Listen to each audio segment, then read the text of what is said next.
इंसान मेहनत भी करता है, आमदनी भी होती है, लेकिन फिर भी माल में बरकत महसूस नहीं होती। पैसा आता है और पता ही नहीं चलता कहाँ चला गया। कुरान और हदीस हमें कुछ ऐसे आमाल से खबरदार करते हैं जो रिस्क की बरकत छिनने या तंगी के असबाब बन सकते हैं। अलबत्ता याद रखिए, हर माली तंगी गुनाह की सजा नहीं होती।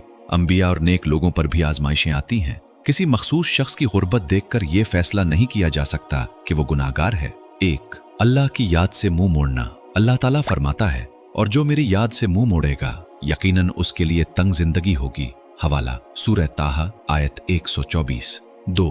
नाशुक्री नेमत छिनने का सबब बन सकती है। अल्लाह ताला फरमाता है, अगर तुम शुक्र करोगे तो मैं तुम्हें जरूर ज्यादा दूंगा, और अगर नाशुक्री करोगे तो बेशक मेरा अजाब सख्त है। हवाला सूरह इब्राहिम आयत 7। और अल्लाह ताला एक बस्ती की मिसाल देते हुए फरमाता है, इसका रिस्क हर जगह से फरावानी के साथ आता था, फिर उसने अल्लाह की नेमतों की नाशुक्री की तो अल्लाह ने उसे भूख और खौफ का मजा चखाया। हवाला सूरह नहल आयत 112। 3. हराम कमाई। अल्लाह ताला फरमाता है, ए ईमान वालो, आपस में एक दूसरे के माल नाहक तरीके से ना खाओ।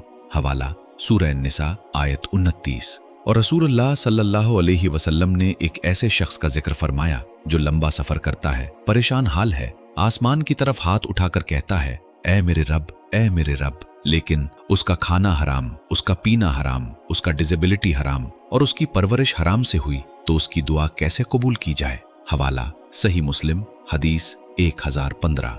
हराम माल बज़ाहिर दौलत बढ़ा सकता है, मगर वो बरकत और कबूलियत के लिए खतरा है। 4. कारोबार में झूठ और धोखा। रसूलुल्लाह सल्लल्लाहु अलैहि वसल्लम ने खरीद व फरोख्त करने वालों के बारे में फरमाया, अगर दोनों सच बोलें और हकीकत वाजे कर दें तो उनकी खरीद व फरोख्त में बरकत दी जाती है, और अगर वो झूठ बोलें और ऐब छुपाएं तो उनकी खरीद व फरोख्त की बरकत मिटा दी जाती है। हवाला सहीहुल बुखारी हदीस 2079, सही मुस्लिम हदीस 1532। 5. सूद। अल्लाह ताला फरमाता है, अल्लाह सूद को मिटाता है और सदकात को बढ़ाता है।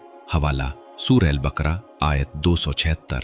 दुनिया के हिसाब से सूद माल बढ़ता हुआ दिखाई दे सकता है, लेकिन अल्लाह ताला फरमा रहा है, यमहकुल्लाहुर रिबा, अल्लाह सूद को मिटा देता है, जबकि सदका बज़ाहिर माल कम करता है, लेकिन अल्लाह ताला उसमें इजाफा और बरकत अता फरमाता है। 6. ज़कात और अल्लाह के हक से गफलत। अल्लाह ताला फरमाता है, और जो लोग सोना और चांदी जमा करते हैं और उसे अल्लाह की राह में खर्च नहीं करते, उन्हें दर्दनाक अजाब की खबर दे दीजिए। हवाला सूरह तौबा आयत 34। और रसूलुल्लाह सल्लल्लाहु अलैहि वसल्लम ने ज़कात अदा ना करने वाले मालदार के लिए क़यामत के दिन सख्त वईद बयान फरमाई। हवाला सहीहुल बुखारी हदीस 1403। लिहाजा जिस माल पर ज़कात फ़र्ज हो उसकी ज़कात अदा करना मामूली मामला नहीं। 7. पता रहमी। रिश्तेदारों से ताल्लुक़ तोड़ना ये रिस्क के मामले में बहुत अहम है। रसूलुल्लाह सल्लल्लाहु अलैहि वसल्लम ने फरमाया, जो शख्स चाहता है कि उसके रिस्क में कुशादगी की जाए और उसकी उम्र में बरकत दी जाए तो उसे चाहिए कि सिला रहमी करे। हवाला सहीहुल बुखारी हदीस 5986, सही मुस्लिम हदीस 2557। यानी रिस्क में कुशादगी का एक नबवी नुस्खा। रिश्तेदारों के साथ अच्छा ताल्लुक है, फिर रिस्क में बरकत कैसे आए। अल्लाह ताला ने एक अजीम उसूल बयान फरमाया, जो अल्लाह से डरे अल्लाह उसके लिए निकलने का रास्ता बना देता है।